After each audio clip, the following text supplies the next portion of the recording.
রাহাত ছোটবেলা থেকেই ছবি আঁকতে ভালোবাসত।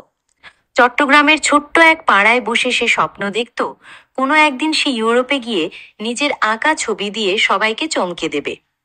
হঠাৎ করেই সুযোগ এসে গেল এক আত্মীয়র মাধ্যমে ইতালিতে কাজের অফার। পরিবার ভেবেছিল কাজের সুযোগ, ভবিষ্যৎ ভালো হবে, কিন্তু রাহাতের মনে ছিল অন্য হিসাব। হয়তো এটাই তার শিল্পীর স্বপ্নকে পূরণ করার প্রথম ধাপ। ইতালিতে পৌঁছে প্রথম কয়েক মাস সে রোমের ব্যস্ত রাস্তায় পিৎজা দোকানে কাজ করত। প্রতিদিন বাসায় ফিরে ক্লান্ত শরীরে সে আঁকার খাতা খুলত।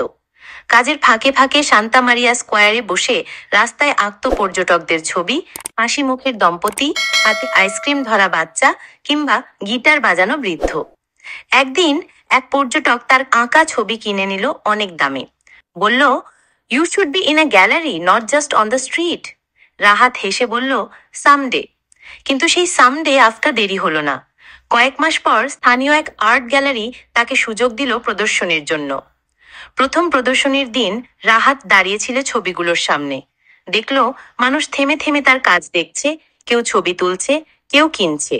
সেই মুহূর্তে রাহাত বুঝল, প্রবাস মানে শুধু কষ্ট নয়, যদি স্বপ্ন ধরে রাখা যায় তবে অচেনা দেশেও নিজের জায়গা তৈরি করা যায়।